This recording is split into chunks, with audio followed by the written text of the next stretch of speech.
Without further ado, I'm going to introduce Martha Kohl. She's the Outreach and Education Program Manager at the Montana Historical Society. She's done various things throughout her career, but a couple of the ones to mention is she's editor of Beyond School Marms and Madams, Montana Women's Stories, and she's also author of Montana, A History of Our Home. So she's here today, and she'll be talking about women's activism in Montana. Thank you, Martha.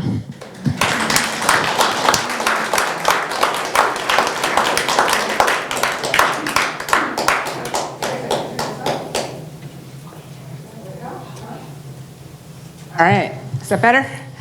Yeah. So just out of curiosity, how many of you have already read The Cold Millions? Couple, so not very many. For those who haven't, it takes place during the Spokane free speech fight, which is in November 1909. And that free speech fight was organized in part by Elizabeth Gurley Flynn, who's one of the main characters of the novel. Now, Flynn was an industrial worker of the world activist, and the industrial workers of the world, also known as the IWW, also known as the Wobblies, unlike earlier unions that organized by trade, for example, carpenters or bricklayers, the IWW was committed to organizing one big union, and ultimately to taking over the machinery of production and abolishing the wage system. Or wage slavery, as they called it. So the IWW was trying to organize the timber beasts and the bindle stiffs, in other words, the men who worked in the woods. And one tactic that they used was street speaking. They'd stand on soapboxes, they'd stand outside of the hiring halls, and they'd try to get men to join the union. And no surprise, Spokane outlawed it. At least for the IWW, not for example, the Salvation Army. So if you were here earlier and you were hearing one of the songs that was playing was called The Preacher and the Slave, and that was written particularly for the Spokane free speech fight by the IWW troubadour Joe Hill, and it was about, it was trying to play off that. So anyway, after they were outlawed, after their public speaking campaign was outlawed, it shifted its attention to reclaiming the right to free speech. Now, the folks Spokane, there we go, some of our bindle stiffs and timber beasts. The Spokane free speech fight is pretty famous in labor history circles, but what many people don't know is that that tactic was actually tested first in Missoula. And the Missoula free speech fight was also organized by Elizabeth Gurley Flynn. So Flynn was raised by socialist parents, Irish nationalists, first in New England and then in the Bronx. Her father was involved in the Knights of Labor, which was a precursor to the more radical IWW, and her mom was a feminist. She gave her first public speech at 16. She was 17 when she got pregnant and then married Jack Jones, who was a 32-year-old fellow IWW activist. They married in 1907. Now, she had a miscarriage, but she was pregnant again when she joined Jack in Missoula in 1909 to organize this first free speech fight. The situation in Missoula was very much like the situation in Spokane. Back then, to get a job in the timber industry, men would pay an employment agency a fee from their first paycheck. Now, that employment agency was often in cahoots with the foreman in the woods. So according to an IWW organizer, there were over 3,000 men hired through employment sharks for one camp of the Summer Lumber Company, Great Northern, last winter, to maintain a force of 50 men. As soon as the men had earned enough money to pay the employment agency, the foreman would fire him. And on the soapbox, they railed against the system that kept what they called one crew coming, one working, and one going. Obviously, when the IWW starts preaching one big union and preaching against this system, they didn't like it. The employment agencies didn't like it, the timber barons didn't like it, neither did the storekeepers, who saw it as unseemly disruption of commerce. And so they put pressure on the city of Missoula to enforce an 1899 ordinance against street speaking, and the police began to arrest IWW organizers for disturbing the peace. Jack Jones and Frank Little, who was a famous name in Montana labor history. People know him mostly as the man who got lynched in Butte in 1917 for organizing, were the first to be arrested. But the police were loath to arrest a woman, so Flynn remained free for the moment, and then the next day, 2 more speakers were arrested. So what does Elizabeth Gurley Flynn do? She sends a telegram to the Spokane, which is where the IWW headquarters is, and also to the Western Federation of Miners in Butte, explaining what's happened and asking for help. The Spokane IWW publishes her plea in its newspaper, The Industrial Worker, and the article is headlined, as you see here, "Free Speech Battle, Fight or Be Choked." It reads, "Elizabeth Gurley Flynn is a 19-year-old girl. She's been speaking in Missoula, Montana as organizer for the industrial workers of the world, telling the lumber workers that they must unite in one union to fight the bosses. Her husband and fellow worker, Little, are now in jail for speaking on the street. It may be necessary to fill the Missoula jail, and it is up to you, IWW men, to go to Missoula and, if necessary, be arrested for the crime of speaking on the street." So IWW activists answer the call. They hop freight trains and arrive in Missoula en masse, and Flynn sets the new recruits up in squads to try to give them a chance to speak and distribute literature before being arrested. So she has them all over the city in these kind of guerrilla speaking movements. Now, not all of these men were great orators. She recalled later, one very big and strong lumberjack was frightened to death.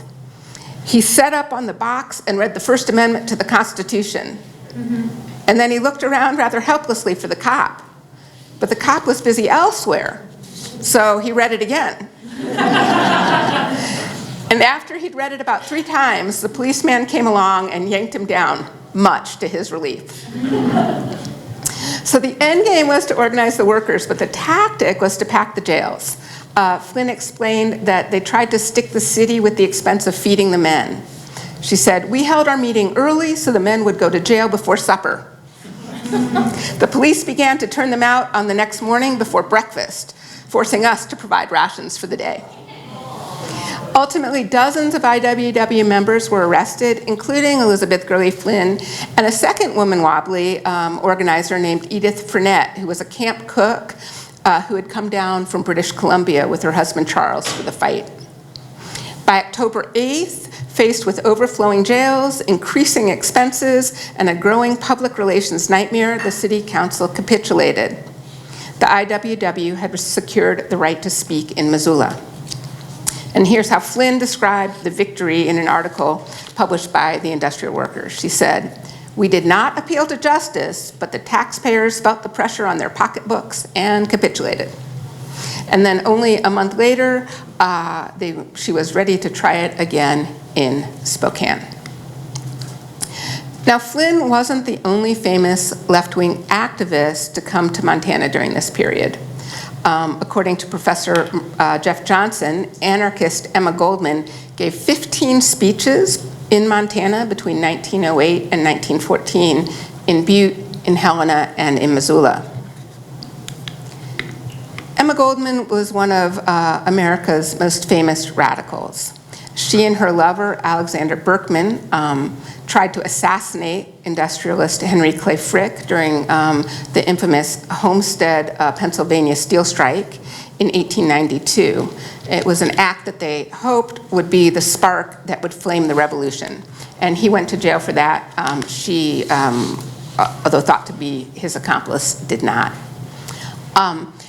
She had become more theoretical by the 1910s. Helena Frieda Fliegelman heard Goldman speak when she was in college at the University of Washington, and she wrote, "It was the dullest thing you could imagine." Everyone was bored because it was a lot of esoteric, theoretical ideas, and it wasn't dealing with particular cases that we could understand. In 1906, Goldman began publishing a journal called Mother Earth, and she supported herself in the journal by public speaking, giving over 100 talks a year across the country. In Montana, her talks included ones on anarchism and the need to overthrow the capitalist system, of course, but also ones on the American prison system, birth control, the revolutionary spirit of modern drama, the menace of patriotism, and the dangers of conscription and war. And like Flynn, she was a free speech activist. I think it's really fun to read Goldman's impressions of the places that she spoke in Montana. She hated Helena. In 1908, she called it the snuggest, most self-contented, bigoted, and mentally decrepit little town I have ever visited.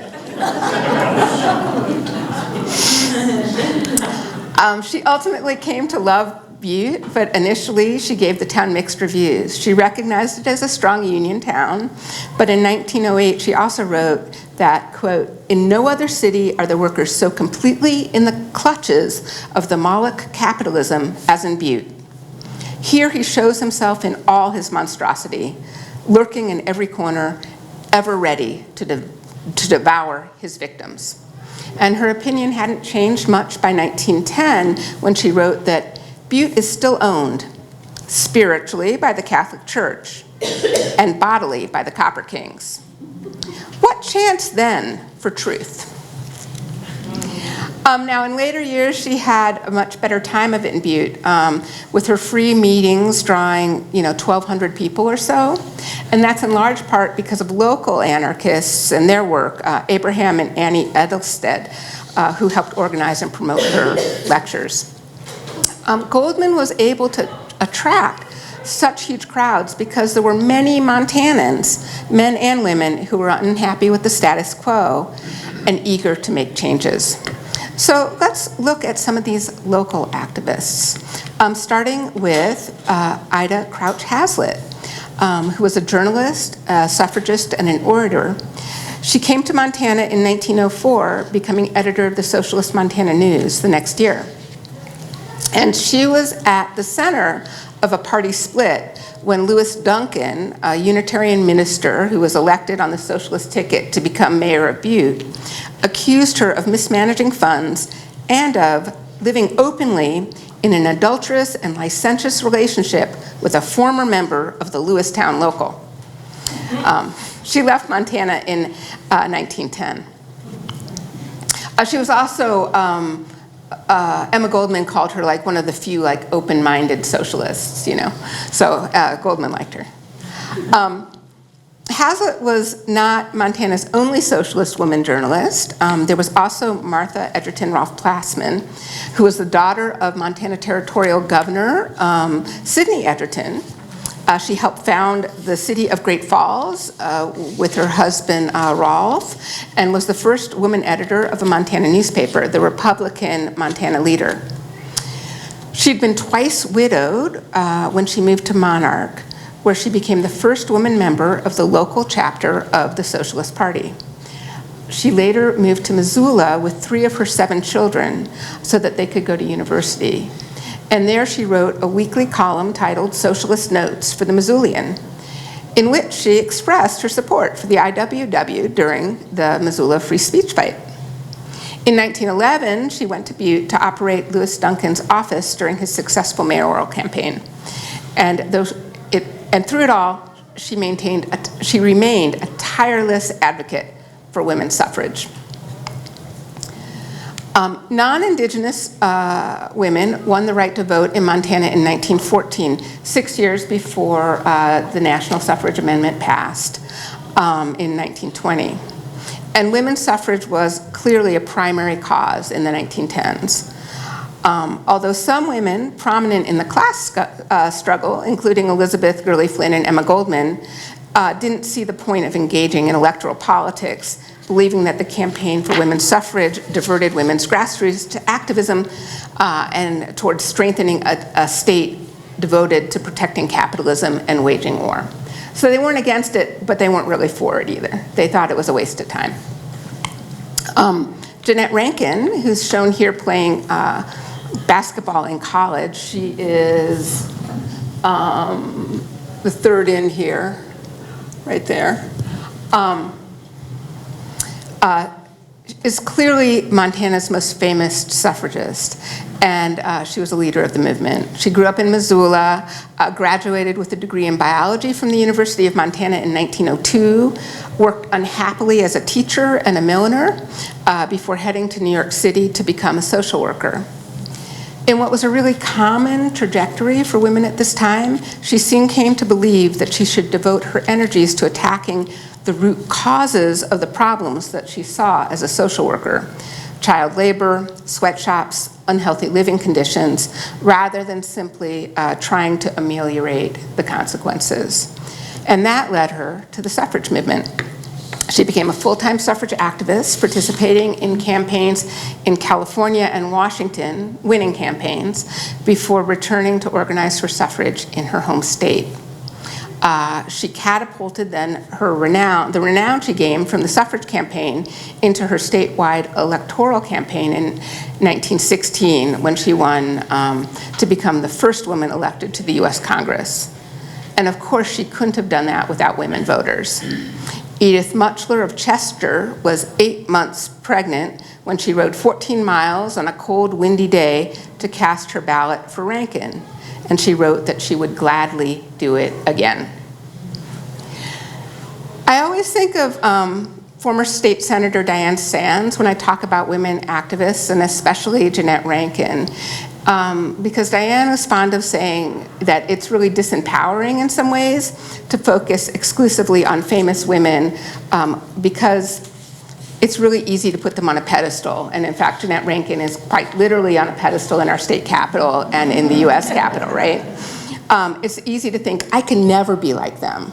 But movements and change really aren't brought about by individuals, but by collective action and the contribution of many people, the Edith Muchlers of the world.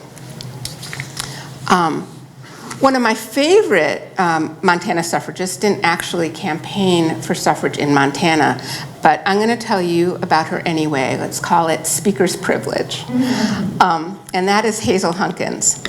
Hazel grew up in Billings, where she graduated valedictorian in 1908 before heading off to Vassar, where she got her degree in chemistry.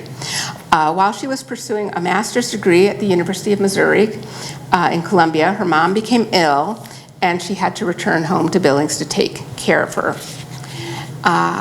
She became a suffragist after every job she applied for as a chemist rejected her because she was a woman.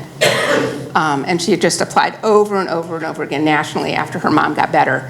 And she kept on getting these letters back saying, you're eminently qualified, but you're a woman, so we won't hire you. So what does she do? She joins the National Women's Party. National Women's Party was the more radical of the two suffragist organizations that were active in the US. And she works in California. She ultimately moves to Washington, DC, where she became their organization secretary. She was one of the estimated 2,000 women who participated in the White House pickets during World War I. One of the 500 women who were arrested for picketing the White House, and one of the 168 imprisoned in the infamous Occoquan workhouse. Now, I love Hazel because we have copies of the letters that she wrote her mom from DC. And so I'm going to quote you a few of them, and you'll see why. So this is March 30th, 1917. She writes to her mother, "If I had the price of a railroad ticket, I surely would come home by the next train. We're going to start picketing again, and no one knows how I hate it." Oh, and just by the way, this is Hazel here. She's wearing that voter sash because she was a Montanan, and so she was eligible to vote in 1917. She continues, "Those wonderful spring days doing nothing but holding a flag out in front of the White House or the Capitol. Oh, how I hate it. But somehow I can't say no when everybody else is doing it, and it is just as much of a burden to them as it is to me. And it is a wonderful piece of publicity.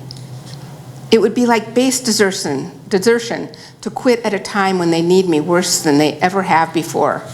But oh, how I hate it."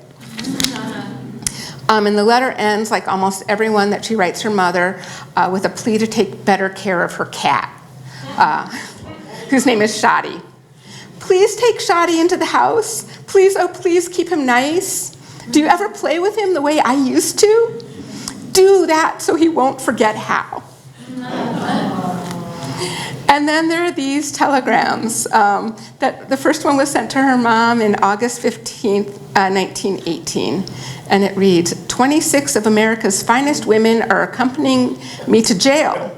It's splendid. Don't worry. Love, Hazel. And the second was August 21st, 1918. 20 of us hunger-struck our way out of prison last night. I'm a little weak and somewhat poisoned by bad water, but feeling fine, and expect to get too fat as a result. Everything is splendid. Don't worry. And perhaps it's because I'm the mother of a 25-year-old daughter myself, but I have a lot of sympathy for Hazel's mom, back in Billings receiving these telegrams. Her letters in which she wonders what career path she should follow. She talks about the friends that she's making. She frets that she's stuck in what she calls the preparatory phase of life and complains that she isn't able to save any money on her low salary. The National Women's Party did not pay well. Remind us that these progressive era activists are real people, making choices and calculations about how to spend their time and what it's worth giving to a cause that they believed in, even when they didn't want to. So let's come back to Montana and give some other prominent suffragists their due. Margaret Smith Hathaway of Stevensville traveled 5,700 miles promoting women's suffrage, more miles, she would tell you, than Jeannette Rankin traveled, earning the nickname the Whirlwind. She didn't care for Jeannette Rankin very much. She was elected to the state legislature the same year that Rankin was elected to Congress.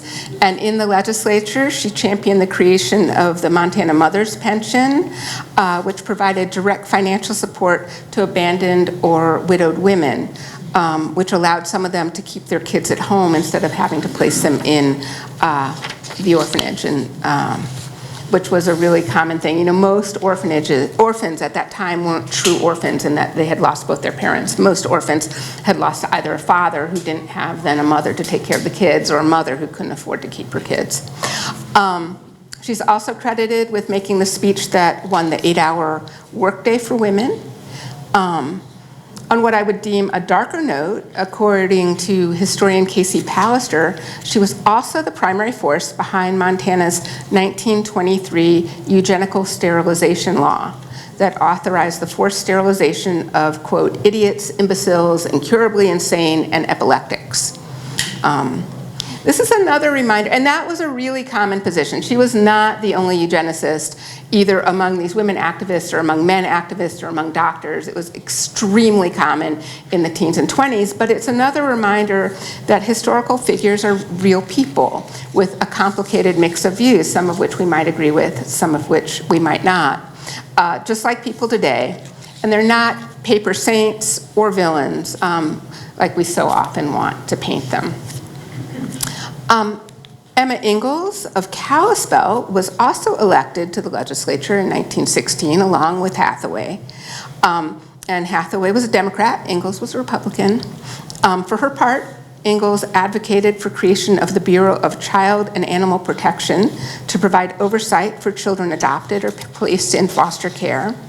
And she sponsored the bill establishing the Mountain View Vocational School for Girls.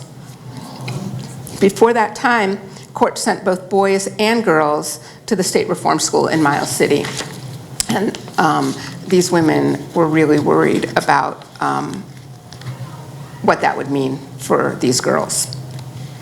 And there are many, many other women suffragists. The Women's Christian Temperance Union mobilized its 1,500 members to engage in a neighbor-to-neighbor campaign. In Helena, prominent suffragists included Dr. Mariah Dean, who was one of the first women licensed to practice medicine in the state of Montana, as well as Dean's partner, art educator Mary Wheeler, and also sisters Belle and Frida Fliegelman, and you heard from Frida a little earlier. These women didn't stop at advocating for the right to vote. They worked on multiple fronts to try to improve their communities. Mariah Dean helped found the Helena Hospital, was chairman of the Helena Board of Health, and with Frida Fliegelman and others, she helped found the Helena YWCA, the primary purpose of which was to provide safe haven for young women moving to the city for work or for school. As these few examples make clear, the turn of the century was a tremendous time of institution building, and women were at the heart of many of these institutions. It's estimated that about 75% of all libraries were founded by women, and almost always club women. Some historians have argued that women's organizations may well have been as influential in the development of public libraries as Andrew Carnegie, even though their names aren't over the door. Women club members were also active in the creation of public parks and hospitals, including lobbying for and helping to fund the state tuberculosis hospital. Every town in Montana has similar stories. Middle-class women took up the task of institution building and what they called social housekeeping, asserting that their jobs as wives and mothers was to keep their families safe, but that they couldn't keep their families safe if they couldn't make their communities safe and healthy as well. As Jeannette Rankin said in a 1911 speech to the Montana legislature advocating for women's suffrage, "It is beautiful and right that a mother should nurse her child through typhoid fever, but it is also beautiful and right that she should have a voice in regulating the milk supply from which typhoid resulted." So this view of womanhood asserted that women were less corrupt and that they prioritized morality more than did their male counterparts. And women used this as an argument for women's suffrage. As Rankin said when she introduced the National Suffrage Amendment in 1918, "Babies are dying from cold and hunger. Soldiers have died from lack of a woolen shirt. Might it not be that the men who have spent their lives thinking in terms of commercial profit find it hard to adjust themselves to thinking in terms of human needs? Is it not possible that the women of the country have something of value to give the nation at this time?" So this view of womanhood had its blind spots. It really rests on the belief that was held by most middle-class white women of the era that all women shared common interests as mothers and as nurturers. So in the literature of the era, when we talk about women's suffrage, we talk about it plural, women's, but they always wrote woman's suffrage with an A, singular, to denote that unity of womanhood. And women's clubs were always women's clubs. Again, this idea that they are unified in purpose. Labor radicals like Elizabeth Gurley Flynn saw things differently. She wrote, "To us, society moves in grooves of class, not sex.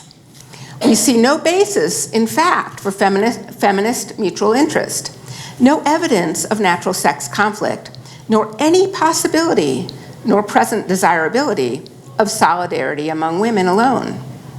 The queen in the parlor has no interest in common with the maid in the kitchen. The sisterhood of women, like the brotherhood of man, is a hollow sham to labor. Behind all its smug hypocrisy and sickly sentimentality loom the sinister outlines of the class war." Many Native women likely also questioned this idea of singular women's interest, though some Indigenous women did participate in the women's suffrage movement. The suffrage movement published the Montana Suffrage Daily for a week during Fair Week during the Montana State Fair during 1914. And in it, there was an article about Indian suffragists, quoting Blackfeet tribal member Mrs. Virginia Bilodeau, who said, "Nearly every Indian woman thinks that she ought to have a right to help make the laws as well as the men." Now, mind you, this is 10 years before the passage of the Indian Citizenship Act, at a time when only about 40% of tribal members were considered citizens and therefore possibly eligible to vote. Other indigenous women were rightfully skeptical of this idea of female solidarity. They'd seen the damage brought to their families and communities through white-led reform movements, including the creation of Indian boarding schools that were staffed by nuns and other women committed to what these women saw as the nuns and the white women saw as the benevolent project of civilizing the Indians. They'd also experienced the policy of allotment. That policy was supported by the Friends of the Indians, and it authorized the U.S. government to break up reservation lands held in common by members of a tribe into small allotments to be parceled out to individuals. The policy led to the sale of what the government designated as surplus land, and land not allotted, at below market value, and resulted in huge financial losses for tribal families. And white women reformers like Alice Fletcher here were instrumental in making this happen. I think that Crow traditionalist Pretty Shield was one of many indigenous women in the progressive era whose activism focused on passing along cultural knowledge to the next generation to protect and preserve indigenous history, knowledge, culture, and language. And then there was Helen Clark. Born in 1841 to a Blackfeet mother and a Scottish father, she grew up on a ranch right outside of Helena. In 1869, a year after her mom had died, some of her mother's relations killed her father in a family feud. Some say they killed him in retaliation for him raping another Blackfeet relative.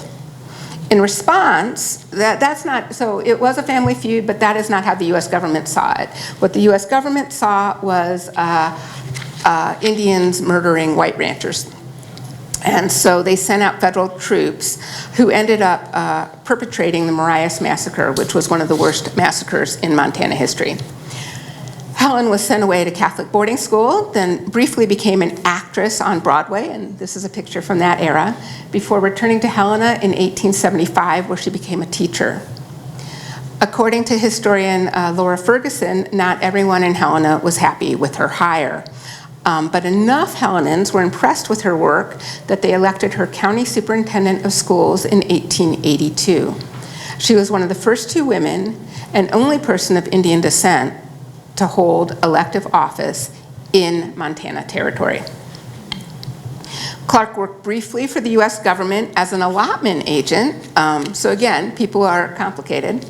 Then she moved to San Francisco where she taught elocution, and then disgusted by the racism that she faced, she moved to the Blackfeet Reservation where she operated a ranch with her brother Horace. Her experience and education really came to serve the Blackfeet. In 1903, the Blackfeet Reservation Superintendent, William Monteith, slashed ration rolls from more than 2,000 names to fewer than 100. And he did this because he was using rations as a cudgel to force the Blackfeet to accept allotments. And this was a really big deal because of lack of game, the near extinction of the buffalo, and their confinement to reservation. Families depended on rations for survival.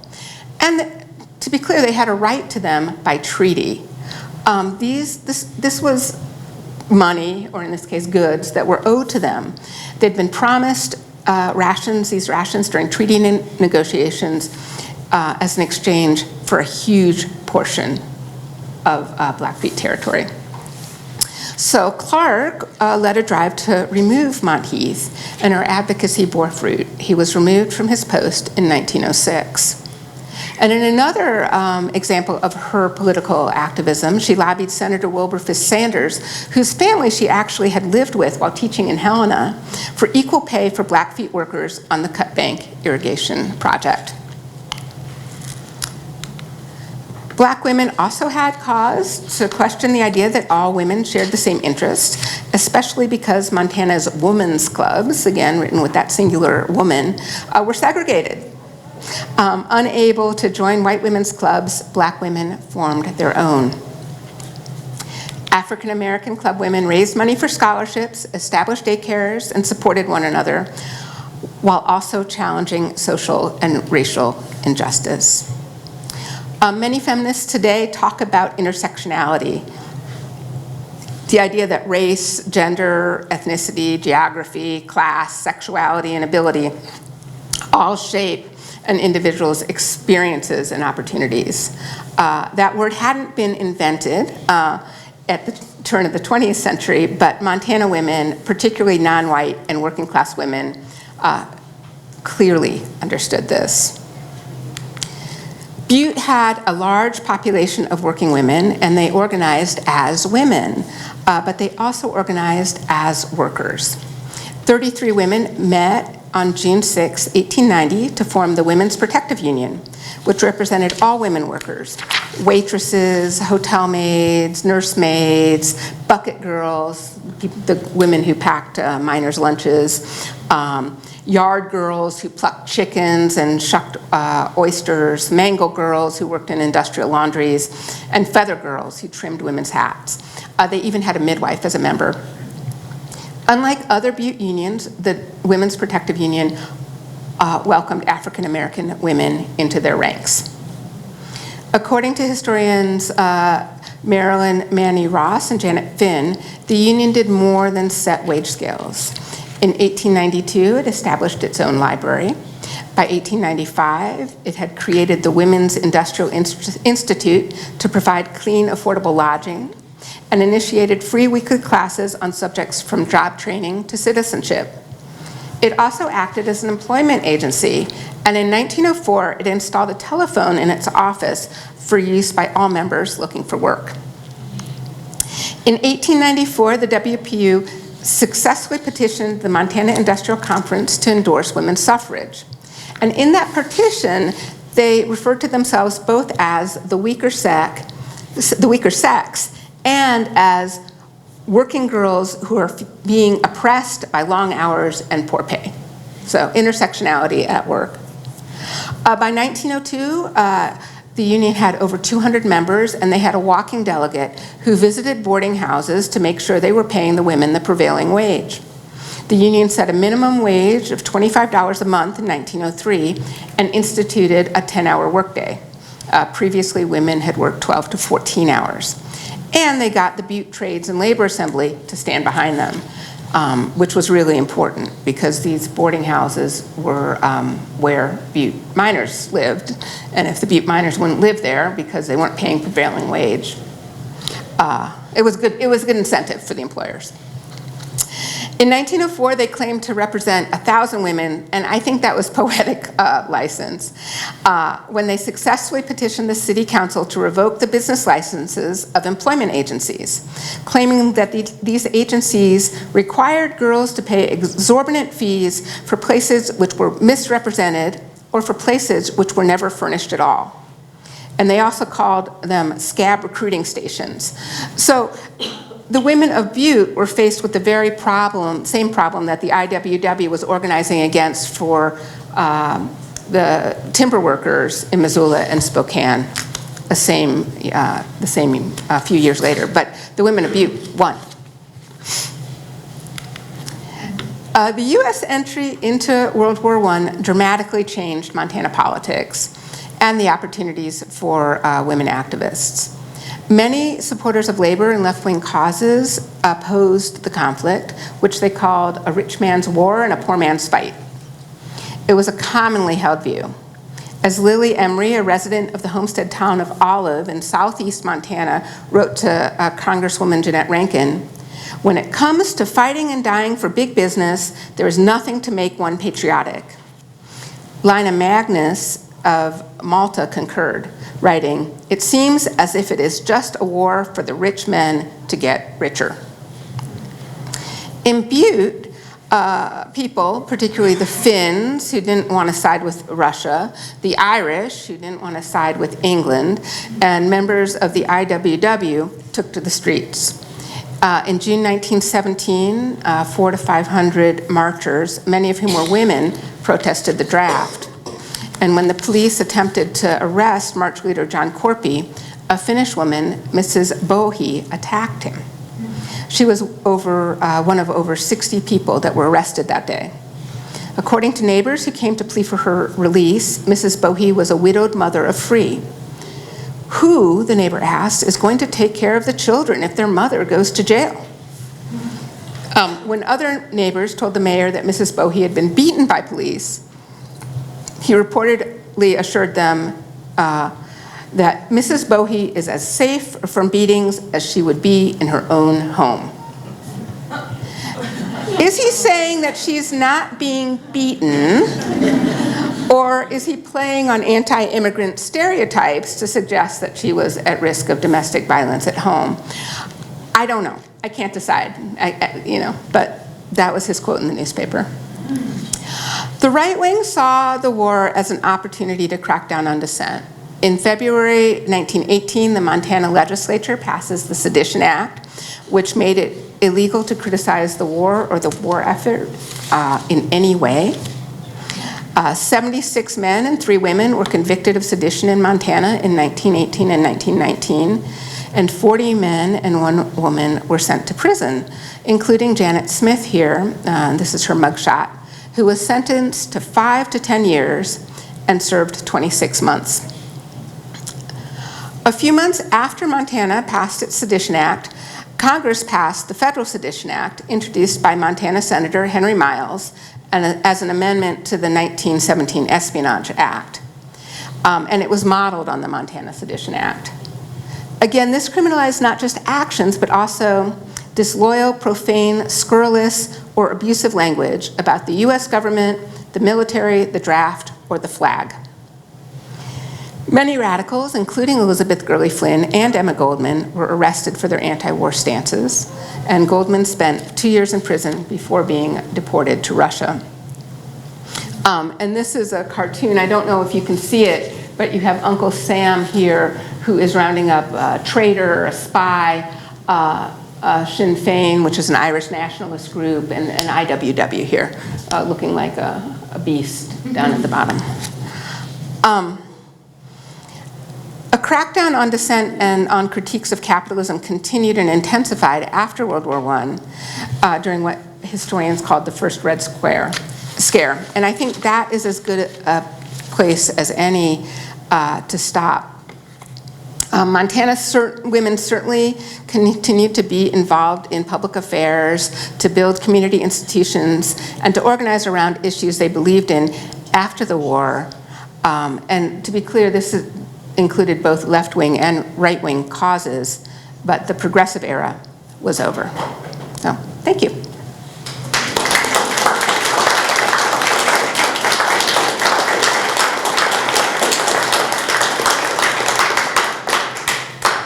Okay, so if there are any questions for Martha, please raise your hand, and I'm going to come give you the microphone so we can make sure we get your question on our recording.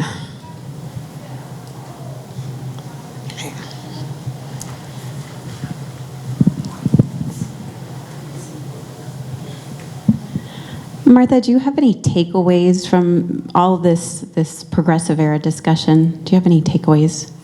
A couple. One, I think it's really, the change is powered by everyday people. It really isn't the Jeannette Rankins of the world that make a difference. It's all of us. I'd say probably not all reform is good reform. And not every ally on an issue is going to be someone that you're going to agree with on about everything. I think we tend to look back and we paper over all of that, all of those disagreements. And so when we're in situations now where we're engaged in politics and we don't like what, it feels very contentious and it feels very hard, and it's always been that way, and you have to work through that. Politics and political action is complicated, and people and personalities are complicated too. But really, and I think mostly the thing I was struck with was that the way that change happens, including things that are eventually improvements, is with optimism. So the progressive era is this tremendously optimistic time. It's this era of, of institution building. These homesteaders are rushing in. They're going to, build these beautiful towns. People believe. And because they believe, they build libraries. Because they believe, they make reforms. They do all of these things. What happens with World War I is absolutely this crackdown on political dissent, but it's also the beginning of massive drought, and then after the war, low commodity prices, lots of people leave, and people sure aren't optimistic anymore, and people kind of shut down and close down. And so, I'm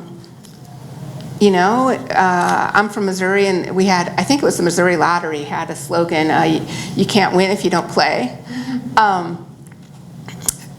Social change is probably a little more possible than winning the lottery, but you lose a lot. To be clear, these people lost a lot more than they won, but they really wouldn't have won anything if they hadn't been optimistic. And so I think that is, that's kind of the biggest takeaway, is you can't win if you don't play. So. Any other questions?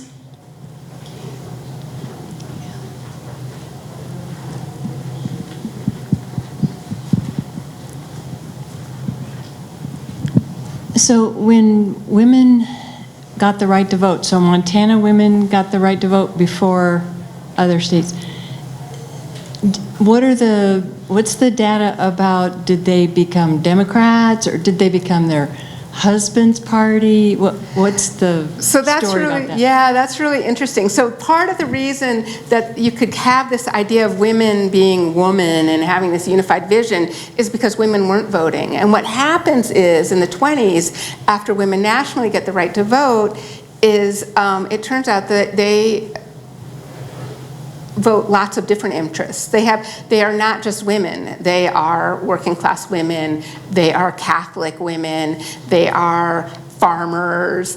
They are, middle class women. They are wealthy. They're all these different things. And so there's a little bit of a gender skew in terms of voting for, what we call progressive causes, but not what they thought it was going to be. And actually, women organizations lose power in the 20s as politicians realize, oh, wait a minute, you guys are voting on all sorts of issues, not simply your gender.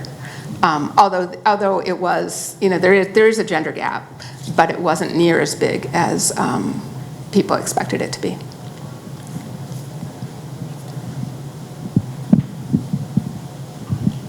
So Montana sent the first woman to Congress. Mm-hmm. And as you are looking at all these different women who were active politically, how would you say Montana compared to other states in terms of women's activism during this era? You had women activists everywhere during this era. I mean, this was the era of Jane Addams and Hull House. Jane Addams founded Hull House in Chicago, and the whole settlement house movement to try to improve the lives of people who were living in really desperate slum conditions. You had, Mother Jones taking children on a children's crusade, a march to try to end child labor. I mean, you had women just everywhere doing this work. Ida Haslett, who I talked about, she actually ran for Congress in the 1890s before she moved to Montana. She was in Colorado, and so she ran for Congress, but she didn't win. But you really do see it pretty wide, spread. I don't know the South so much, to be honest, so that's the one part of the country that I don't know that much about. But in the West and the Midwest and the Northeast, women are everywhere. Yeah. And in labor, too. I mean, you have huge strike up in Massachusetts. It's called the Bread and Roses strike, where women go on strike. That Elizabeth Gurley Flynn also helps organize there. So you have women workers organizing in California. So it's not a purely Montana phenomenon.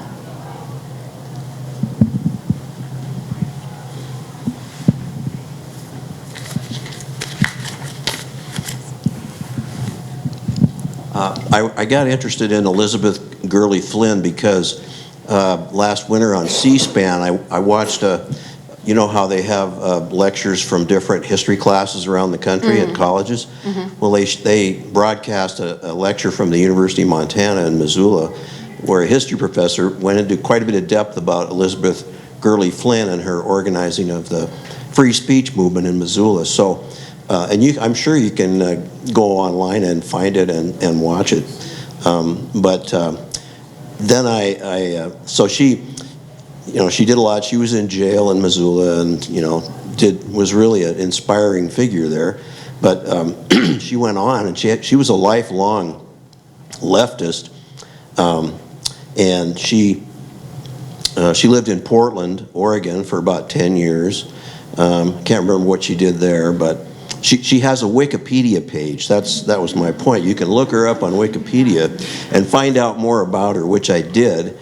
And she ended up, she went to jail in like 1948 in New York for free speech activities there, and there's a court case on that. She violated the Smith Act, which prohibits people from trying to organize to overthrow the federal government. Finally, she became a leader in the American Communist Party, and she became the president of the American Communist Party in 1961.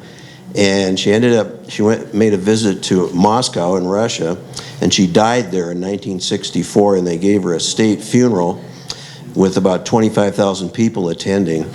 And then her remains were sent back to the U.S., and she's buried in Chicago next to Emma Goldman and several other radicals who were, you know, involved in all the stuff. She requested that she be buried there. So really a fascinating character. So I encourage everybody to look her up on Wikipedia.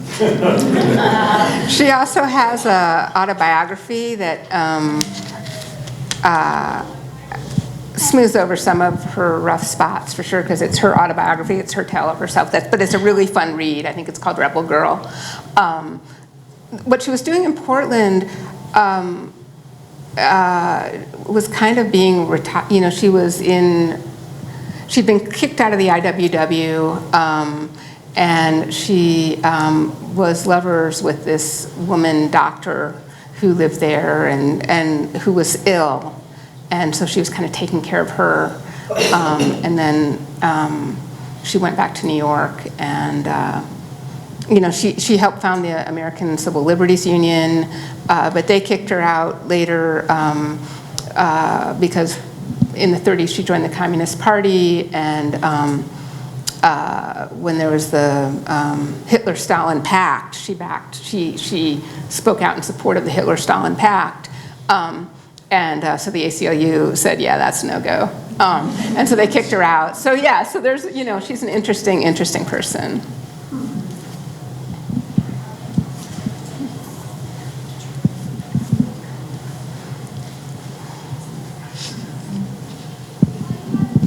Well, in the Kohl millions, there's a lot of reference by the author about how eloquent she was and what a great speaker she was.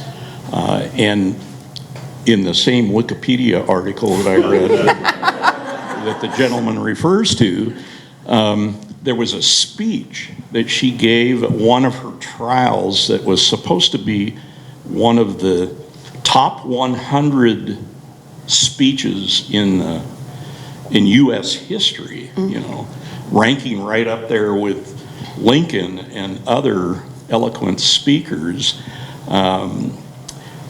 I haven't had a chance to read that speech. It was referred to in Wikipedia, but have you read it, and what is your impression of that speech? I have not read that speech, but or what I'm is your going to go. impression of her oratory? I'm going to go back now ability? that I know that Wikipedia. No, now that I know that I should find that speech. I'm going to go read it. You know, what I have heard about her is she had just this really persuasive speaking voice.